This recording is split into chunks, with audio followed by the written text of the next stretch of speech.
Queridos amigos, queridas amigas, que Deus nos abençoe em mais um evento de espiritualidade. Queria, antes de tudo, agradecer ao Centro Espírita Servos de Maria, que me fez esse convite para fazermos reflexões acerca da dor. Queremos também agradecer a todos que vão participar conosco desse instante, onde nós vamos mergulhar um pouco em reflexões mais profundas acerca do existir, acerca da existência e principalmente desses momentos que estamos vivendo atualmente. Antes de dar início à palestra, vamos fazer a nossa prece de abertura.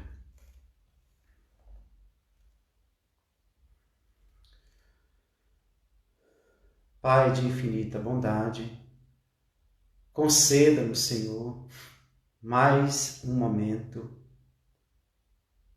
da Tua presença, das vibrações do Teu amor. Envia-nos, Jesus, para nos assistir neste encontro, para nos ajudar a entender a Sua proposta, nos envolvendo em paz e em proteção. Agradecer também aos bons espíritos que também patrocinam esses encontros, nos envolvem na busca da paz e da felicidade. Que estejamos todos, Senhor, conectados contigo nesta hora, a fim de fazer uma busca interior acerca do nosso papel enquanto cristão, como espírita que somos. Envolva-nos hoje e sempre, que assim seja.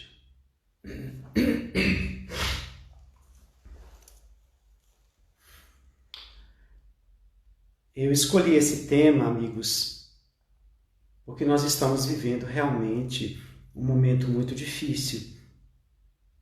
É claro que o planeta Terra já passou por vários problemas, por vários dramas existenciais.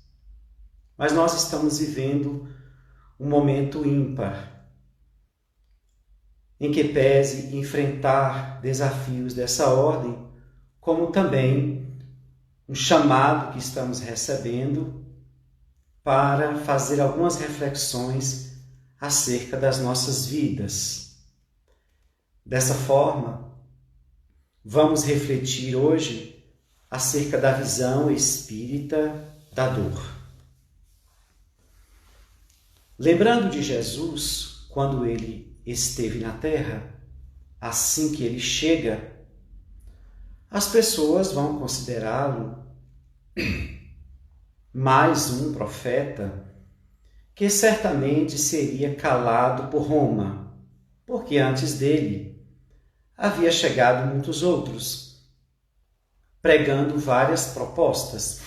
O último havia convidado as criaturas para se arrependerem, porque era chegado o reino dos céus.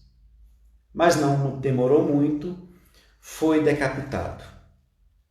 Imaginavam, então, que aquele homem, ainda mais filho de carpinteiro, seria mais um que traria falas soltas e que não faria nenhuma mudança, absolutamente nenhuma mudança no quadro existencial daquela sociedade, daquele povo.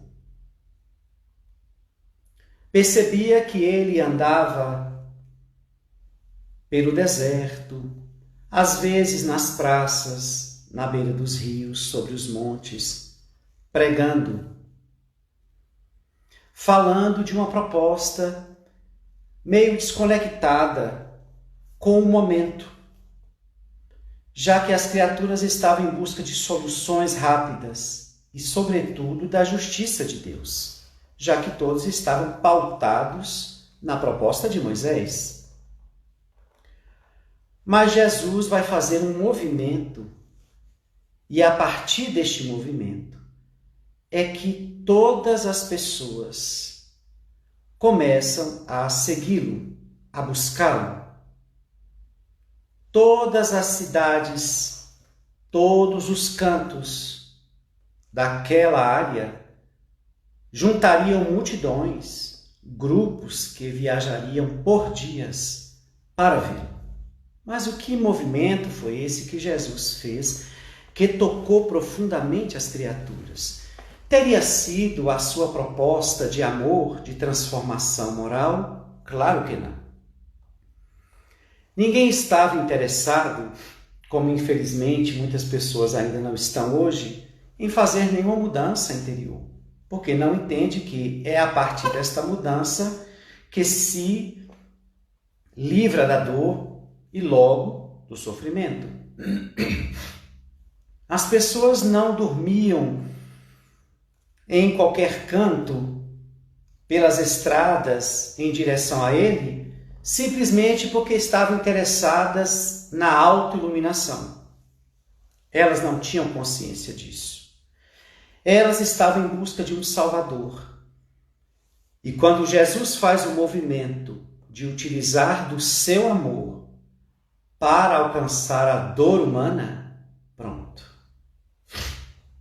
Eis aí o movimento que chamou a atenção de todos, porque, afinal de contas, as criaturas queriam um cessar do sofrimento. Queria que alguém surgisse e pudesse dizer, ou pudesse encaminhar a todos, ou salvar a todos das agruras do cotidiano, do sofrimento que os maltratavam e que geravam lágrimas e aflições.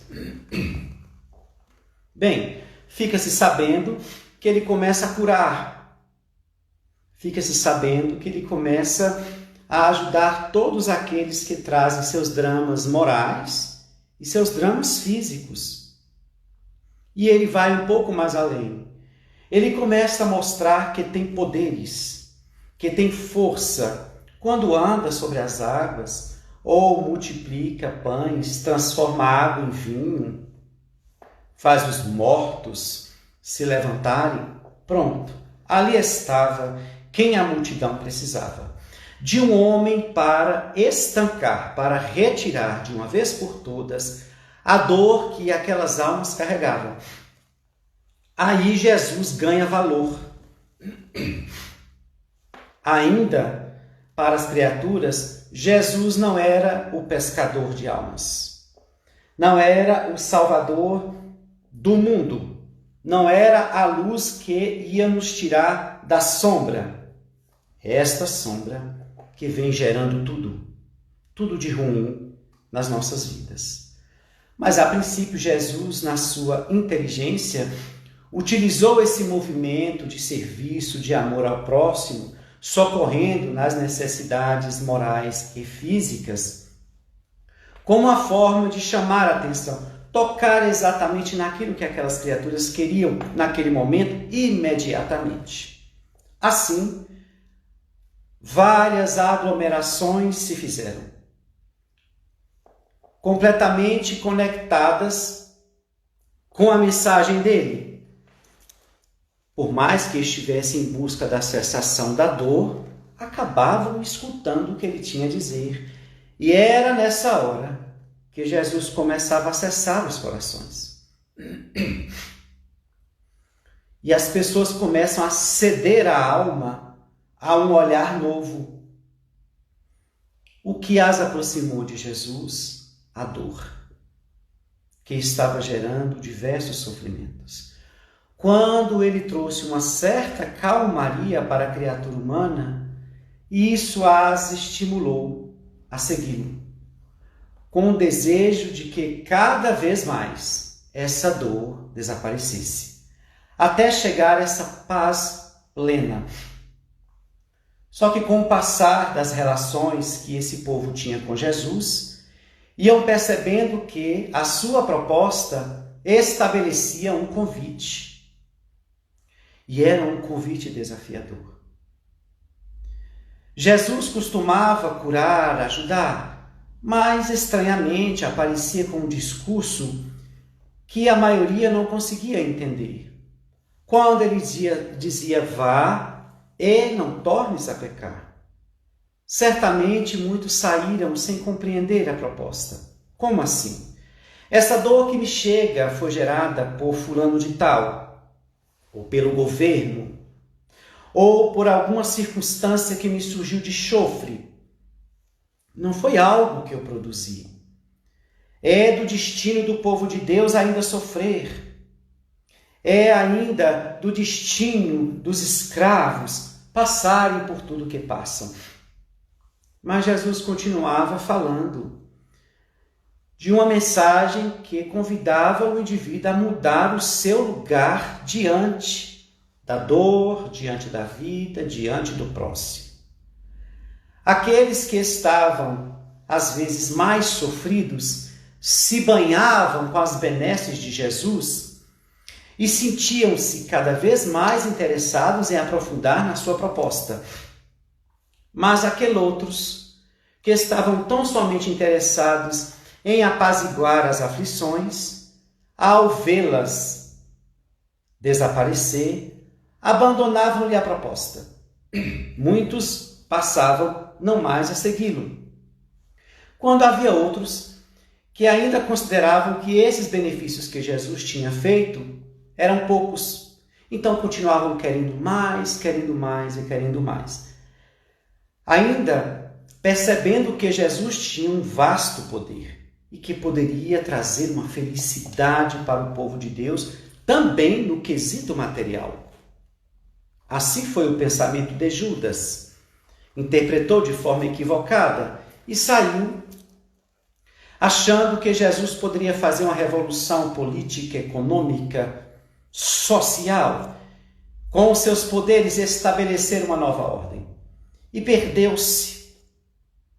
Mas muitos assim estavam. Ele nos serve porque ele tira-nos as lágrimas. Ele nos serve porque provavelmente é este o prometido que veio suspender os nossos pecados. E sem pecados, ninguém mais sofre. Será este homem, com este poder, que vai fazer desaparecer da face da terra os nossos inimigos, aquele povo que é contra o povo de Deus. Todas essas construções se deram.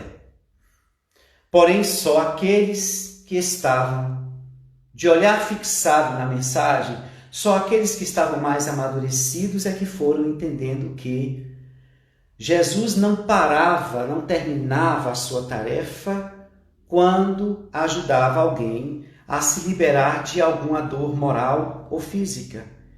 Ele continuava convidando a criatura para um mergulho maior. Aqueles que já estavam mais despertos aderiram à proposta e começaram a segui-lo. E foram percebendo, através das suas falas, que o problema estava todo mesmo dentro de nós. Quando Jesus diz que o reino dos céus está dentro de nós, ele frustrou muitas almas, porque esperavam que Jesus ia preparar eles para levar para um lugar circunscrito onde a paz reinava. Quando Jesus traz um discurso dizendo que a paz precisa ser feita dentro de cada um. E isso exigia esforços da criatura humana, o que ela não queria, como muitos ainda não querem. Querem rogar a Jesus, pedir Jesus, respeitar Jesus, ler Jesus, mas no que pese segui-lo bem, aí a gente faz muitas vezes como o jovem rico, que se entristece quando é chamado para o desafio, para abandonar aquilo que o mantinha preso à matéria, para espiritualizar-se. Ele desanima e vai embora. Então, aqueles que sentiam que o chamado era mais profundo e que não tinham maturidade, o abandonavam. Mas aqueles que estavam mais despertos perceberam, bem, se Jesus está falando que o reino dos céus está dentro de nós, então a construção é particular. Então, de alguma forma, eu gerei isto. Eles não tinham a compreensão ainda da reencarnação, mas Jesus instigava a todos a não lavar o exterior do prato, se o coração estava cheio de iniquidade e rapina. Que nós poderíamos, ilusoriamente, nos tornarmos sepulcros caiados por fora e podres por dentro. Aquelas criaturas começaram a examinar que Jesus falava de uma proposta interior. E começaram a perceber que, por mais que convivessem com ele, ele não estava suspendendo as nossas imperfeições, continuávamos carregando-as. Mas havia uma consolação na sua proposta, havia uma consolação no seu olhar, no seu discurso, na sua presença. Havia um magnetismo chamado amor que nos atraía a ele. E era através desse magnetismo que as criaturas iam se convencendo de que ele realmente era um mestre. Então, ele só tinha a função de ensinar o caminho para onde se deveria ir. E dava-se como exemplo para que todos o imitassem. Estes espíritos mais maduros compreenderam e o seguiram.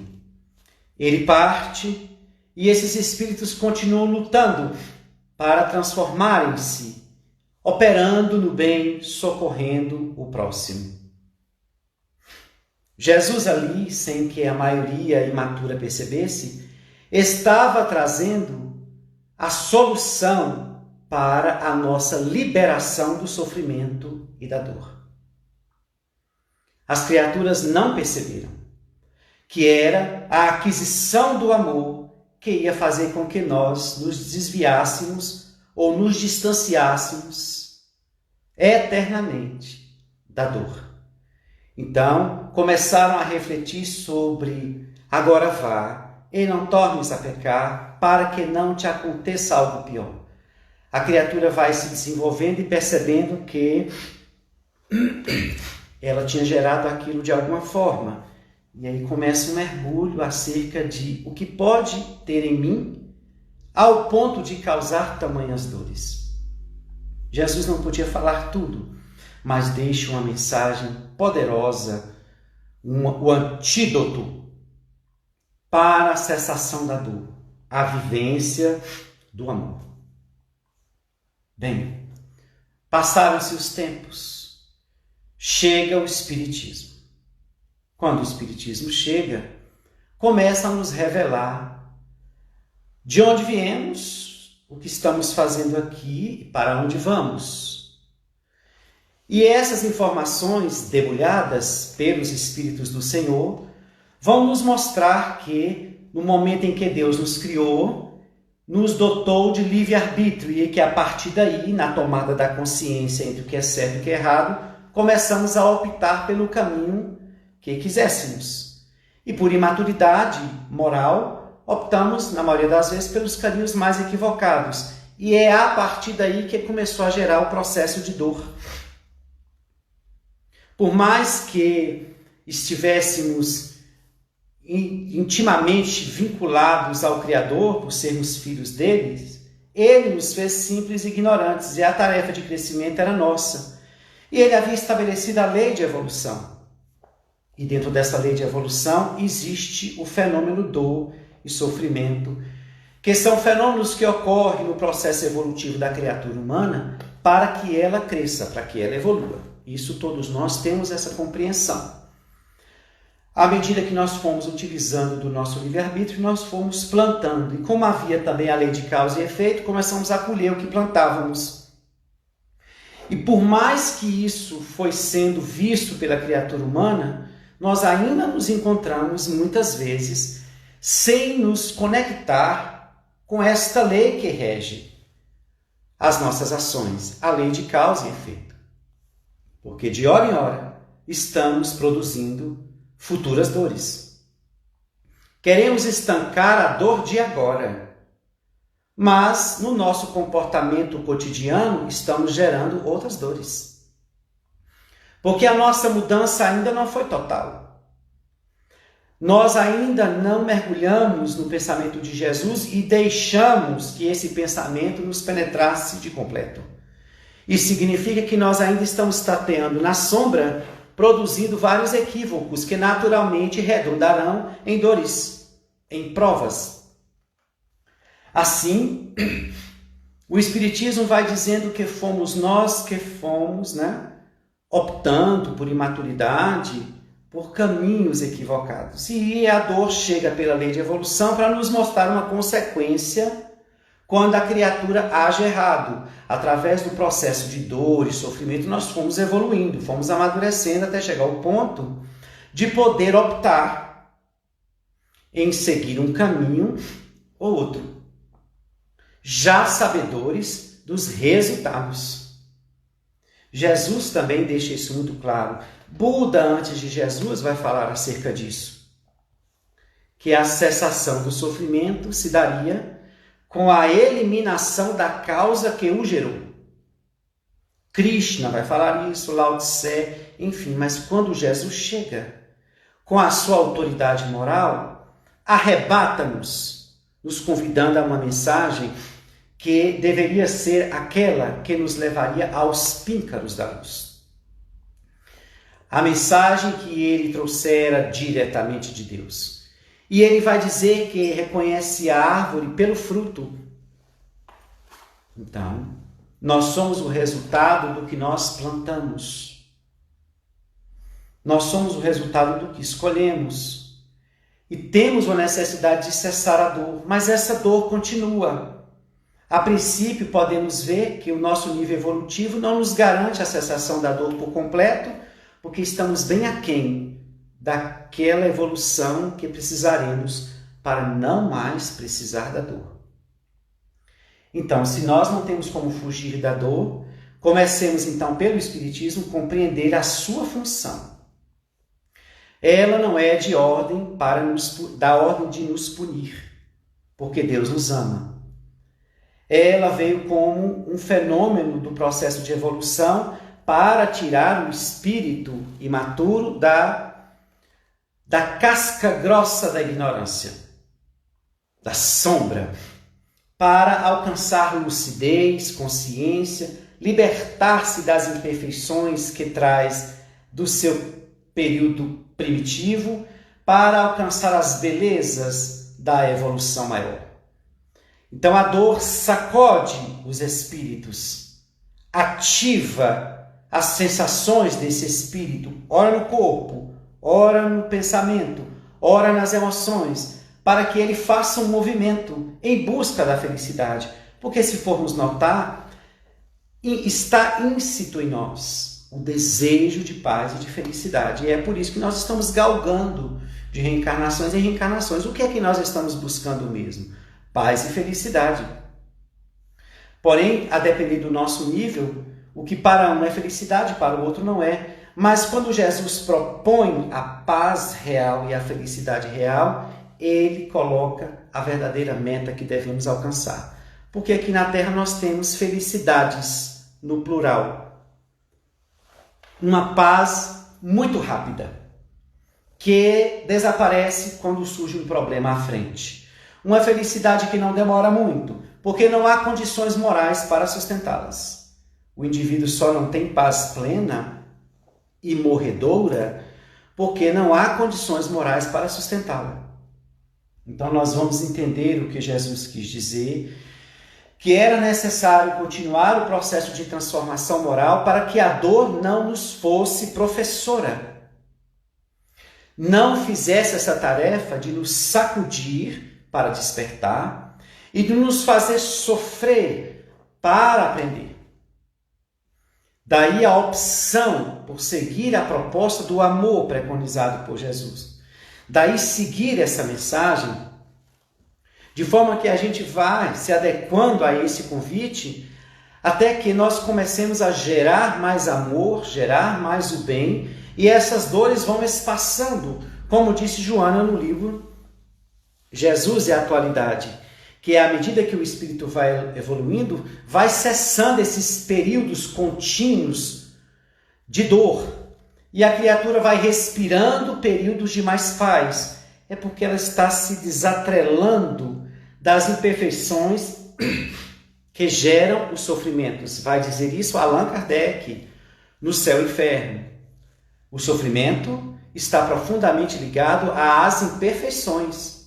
As imperfeições nossas é que geram as dores, que por sua vez produzem o sofrimento. Então está no nosso comando, está na nossa escolha estabelecer uma decisão feliz para nos distanciarmos cada vez mais da dor. Mas e quando a dor chega? O que fazer? Um espírito, uma certa vez, me disse o seguinte: meu filho, me fez uma pergunta. Meu filho, quando a febre chega no corpo, o que isso significa? Eu respondi que provavelmente alguma coisa não vai bem no corpo. Ele disse: assim é o sofrimento.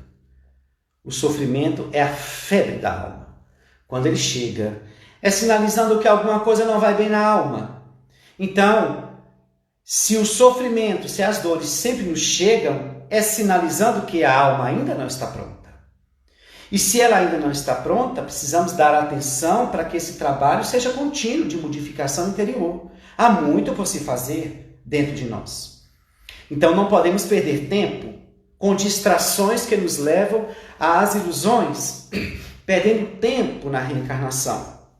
Voltamos ao corpo para enfrentar experiências e sair quitando esses delitos de antanho através do bem que se produz. Mas aquele que não produz o bem vai quitar de uma forma muito mais severa.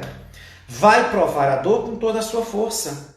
Por isso que nós precisamos estar trabalhando continuamente com a nossa mudança para que tenhamos também resistência moral. Porque existem dores que são inevitáveis. Estamos em um mundo de provas e expiações. O próprio planeta, na sua classificação, já diz que é um planeta de dores e de expiações. Então, nós precisaremos ter resistência moral para suportá-las, para compreendê-las. Entender que não é da ordem de uma punição, de que Deus nos esqueceu, de que nós somos os miseráveis do mundo. Nós estamos sendo convocados a sair da inferioridade. Se a dor nos visita, é porque a preguiça moral continua conosco, mantendo a sombra que atrai a dor, que atrai o sofrimento. Se realmente estamos incomodados com a dor, façamos alguma coisa. Abramos os nossos pensamentos e as nossas almas para servir.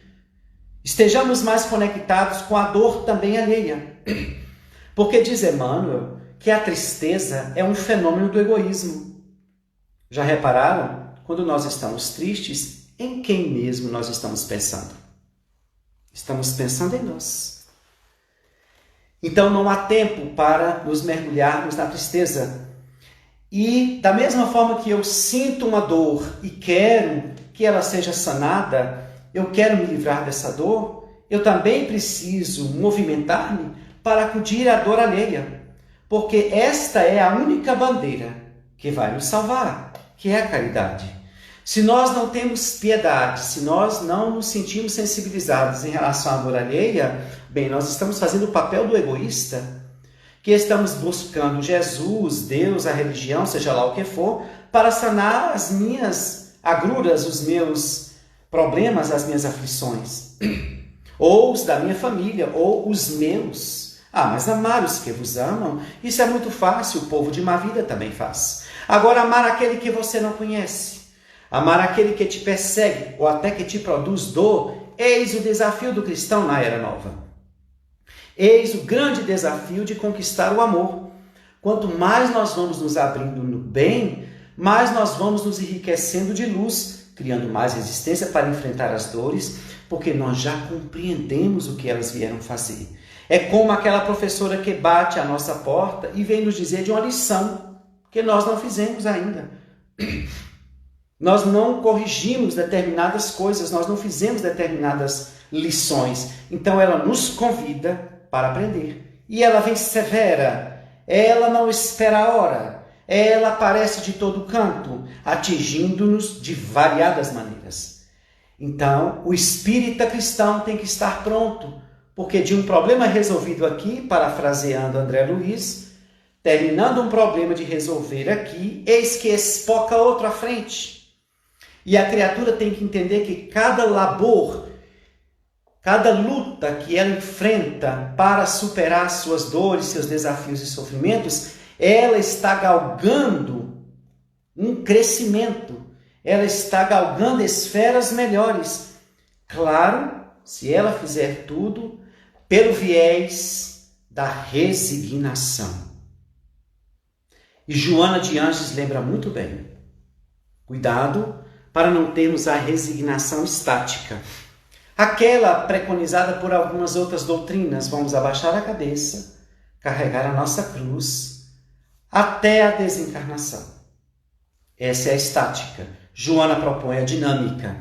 Eu aceito as dores que me chegam, mas farei o possível para entender por que elas chegaram, o que devo fazer para que elas desapareçam, qual é a lição que elas estão me trazendo, sobretudo uma lição moral, o que é que elas querem me dizer, e depois dessa reflexão, fazer todo o trabalho necessário para não precisarmos mais dessa professora.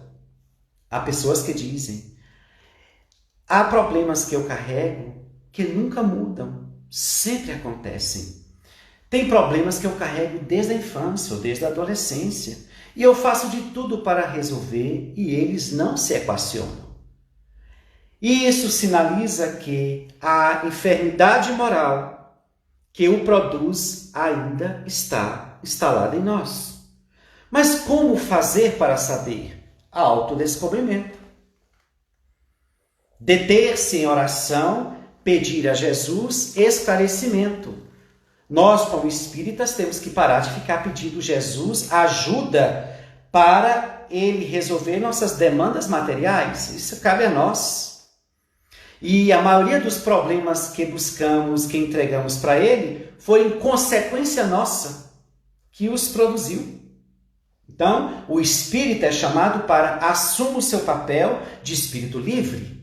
Que se está sofrendo, que se está neste planeta, que se está com esta família, que se está vivenciando esta prova, isso tudo advém da forma como você conduziu o seu destino até aqui.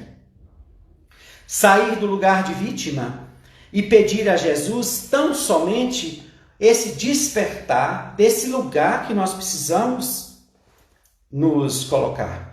O lugar do espírito imortal, que tem inteligência como atributo, que tem livre-arbítrio e que tem aí um vasto caminho, um infinito caminho para aperfeiçoar-se e se livrar daquilo que reclama. Daí também abre uma outra questão. Às vezes nós estamos reclamando de coisas que nós produzimos. Vamos examinar se realmente isso que está nos acontecendo em matéria de dor é da ordem da programação reencarnatória. Nem sempre. Há dores que nós não precisaríamos ter passado, não estavam no nosso programa kármico. E por que elas apareceram? Por imprudência, por invigilância, por dar atenção à sombra que ainda nos conduz ao comportamento. Então, nesses tempos de pandemia, nós vamos percebendo que a lei de evolução nos parou. Estamos detidos. Como aquele cordeiro que chega e vai convidando e vai prendendo as suas ovelhas em determinado canto. É o mundo espiritual, é Jesus dizendo, não fique em casa. Esta frase não é a de Jesus. Esta é da ciência, é da Organização Mundial de Saúde. A frase de Jesus é, volte para casa. Mas este volte para casa pode simbolizar duas coisas. Volte para a sua casa, seu lar, sua família, cuide dela, porque ela é o grande laboratório para o seu aformoseamento moral. Como pode também Jesus estar nos dizendo, volte para a casa íntima e resolva tuas questões. O mundo se nos apresentou convidativo, cheio de ilusões e de prazeres. E no momento em que saímos da caverna, esquecemos o endereço de nós. E agora, a dor que gera o sofrimento nos sacode para voltar para a casa interior. Não foi Jesus que disse: no mundo tereis aflições, mas tendes bom ânimo, eu venci o mundo. Primeiramente, Jesus não veio estabelecer guerra com o mundo. O povo pensava que viria um guerreiro. Veio um Cordeiro de Deus. Ele não tinha nenhuma proposta de abater a ninguém, tanto que amava os inimigos que o feriam, tanto que pediu a Deus misericórdia por eles. Então o que é que Jesus quis dizer? Eu venci o mundo, mas que mundo deve ser vencido para que as criaturas tenham bom ânimo? Porque se ele estivesse falando do mundo, materialmente falando, ele estava incitando guerra. Ele estava incitando revolução. Não. No mundo tereis aflições. Ah, mas tendes bom ânimo. Eu venci o mundo. Este é o mundo que nós precisamos vencer, do qual Jesus estava falando. Como diz Emmanuel, o vencedor é aquele que vence a si mesmo. Percebam que a batalha é dentro. Jesus não veio fazer batalha nenhuma aqui fora. Então este mundo que ele venceu, por ser pleno, ele dizia: tenha ânimo. Ou seja, avance diante das provas, o mundo está um caos. Dores espocam por todos os cantos inimagináveis. E há sempre dores bem maiores do que as nossas. Então, ao invés de ficarmos sofrendo pelas nossas questões tão somente, não deixemos de lembrar de que há outras dores bem maiores e que precisam do socorro. De quem? De Jesus. Isso nem precisa pedir, Jesus já está trabalhando, mas ele está querendo saber daqueles que ouviram e que discutem e que pregam a sua palavra. Estão fazendo o quê? Eu preciso dos cristãos na terra, porque a hora é grave. A dor ganha cidadania e o sofrimento vai à terra. Onde estão os cristãos? Eles não estão isentos de dor, mas eles têm um conhecimento que pode consolar as almas. Eles têm o conhecimento do Espiritismo. Onde estão os espíritas? Porque estes não só enxugarão lágrimas, mas esclarecerão às criaturas por que elas caem. Não só vão dar um abraço de conforto a uma alma que perdeu um ente querido, mas vai dizer para onde este ser foi. Vai falar de que a morte não existe. Onde está o espírita que vai dar força para aqueles que perderam tudo materialmente e estão mentalizando matar-se, buscar o suicídio? Ele não só vai detê-lo e dizer que com esforço ele vai reconquistar tudo, mas não vai só consolá-lo aí, mas vai dizer: não faça isso, porque a morte não existe e quem suicida-se mergulha em um sofrimento muito maior. Jesus nos espera. Sentimos nossas dores? Sentimos. Sentimos nossas aflições? Sentimos. Temos os nossos sofrimentos? Os temos. Mas nós precisamos entrar nesse chamado e ir em direção das dores alheias, porque no trato com a dor alheia, eu trato da minha. Do contrário, Jesus não tinha dito: esquecer de vós, carregai a cruz e vem. Esquecer de nós significa mate o seu egoísmo. Pense no outro, sirva o outro e estará naturalmente, pela lei de causa e efeito, servindo-se. Quando as pessoas, dando um exemplo simples aqui no nosso convívio, quando alguém nos convida a fazer uma palestra, as pessoas nos agradecem: obrigado por estar fazendo a palestra, por ter aceitado, como se nós estivéssemos fazendo um favor. Não, meus irmãos, nós não estamos fazendo um favor. Nós é que precisamos agradecer, porque vocês nos dão a oportunidade de trabalhar, de fazer alguma coisa por alguém. Vocês disponibilizam um espaço para a gente poder fazer alguma coisa, plantar alguma coisa. Já imaginou se vocês não nos chamassem? Se as pessoas não convidassem os oradores para falar nada? Como é difícil, como seria mais difícil, mas vocês nos convidam, venham, fale isso. Nos ajude aqui e a gente é que agradece. Para a gente poder estar exercitando também com a ferramenta que a gente tem para ajudar alguém. E assim cada um vai fazendo a parte que pode dentro da caridade. E é neste momento que a gente precisa entender que a dor chega na Terra para fazer correções. Nós não estamos entendendo por que essa pandemia demora. Ela demora porque precisa demorar por algum motivo que desconhecemos. Deus está fazendo com que a humanidade vire uma curva para chegar numa nova reta. Ai daqueles que ficarem antes da curva ou na curva. Esta prova gigante que alcança a coletividade humana não veio tão somente para encontrarmos uma vacina para cessar um mal que nos acometeu. Para Deus, isto tudo é fácil sair, num simples desejo dele. Mas ele tem uma intenção muito maior do que isso. É fazer com que a criatura examine a vacina do Evangelho neste vírus chamado egoísmo, nesses vírus de imperfeições que estão dentro de nós. Porque de que adianta superar esta crise e continuarmos do mesmo jeito? Então a obra não foi feita. Virão outros problemas maiores. Nós não queremos isso. Então nós que temos essa compreensão, trabalhemos-nos por dentro.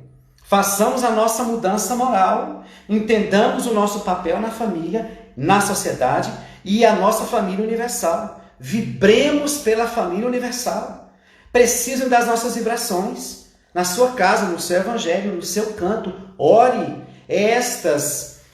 Chegamos a ver pela vidência espíritos amigos que se aproximam dos lugares onde estão tendo preces, orações, eventos espirituais para colher vibrações, para levar para os lugares do mundo que estão presos na sombra, na dor, no sofrimento, na depressão.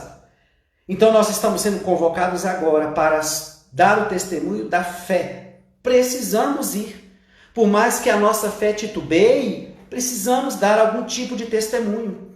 Ou contribuir de alguma forma com quem está sofrendo. Se nós não podemos adentrar em meio à multidão, porque a aglomeração não se pode, eu posso aglomerar um monte de pensamento positivo, um monte de pensamentos otimistas e lançar para a terra, e lançar para quem precisa. Porque um bafio negativo varre a terra.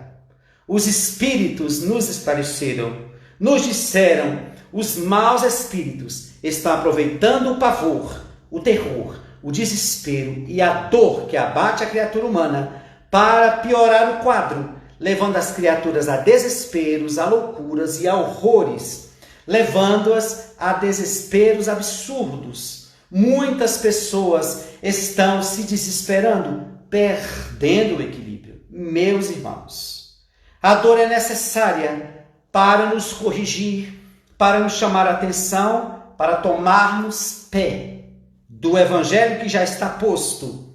Não estamos aqui para seguir Jesus. Jesus já deixou a sua mensagem. Estamos aqui para seguir o que ele deixou, porque é o que ele deixou que salva. Porque Jesus já fez a sua tarefa. Foi ponte de Deus para nos mostrar para onde deveríamos ir. Jesus salvou-se. Era a única tarefa que ele tinha no quesito salvação. Mas ele possibilitou-nos o caminho da salvação pessoal pela mensagem que deixou. Nos aproximemos dessa mensagem o quanto antes.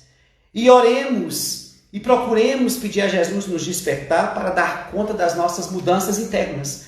E aí varrer deste mundo interior todos esses males. E já imaginou se todos nós fizermos isso? O planeta não necessitará de provas tão severas. Não precisará ficar tão detido. A humanidade nunca mais precisará de ser tão detida para aprender, para pensar sobre a vida, o existir. Então, nos unamos. Nos unamos e busquemos o significado da dor em nossa vida, do sofrimento, das lições. Trabalhemos a fé, a resignação, mas não nos esqueçamos de operar no bem. Esta é a grande ferramenta para livrar-nos da sombra, para nos livrar da obsessão, para produzir uma vibração melhor. Vamos orar pelo nosso planeta e vamos tomar o nosso posto, assumir o nosso posto de espírita cristão. Não vamos espalhar nenhuma mensagem negativa, nenhuma mensagem perturbadora, nenhuma mensagem que traz pavor, que traz tristeza. Nós não viemos aqui para isto. Nós fomos chamados pelo Espiritismo, em nome de Jesus, para pregar a paz, a fraternidade, a solidariedade. A dizer que tudo passa e tudo vai passar e que a fatalidade é o bem, é a felicidade, é o amor. Esta é a nossa função, assumamos esse lugar. Para espalhar o bem, utilizemos as redes sociais para espalhar o que temos de melhor. Examinemos o nosso papel de divulgador do bem e da consolação. Agradeço a todos vocês por este convite, por esse momento. Não existe o acaso por estarmos aqui juntos. Que Deus nos abençoe e nos faça despertar para atender o papel que nós todos temos. Vamos elevar o nosso pensamento a Jesus.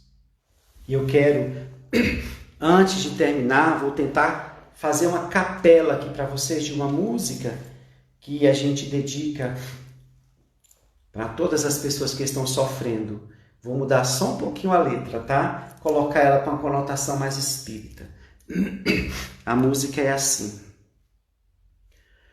Sorri quando a dor te torturar e a saudade atormentar os teus dias tristonhos, vazios.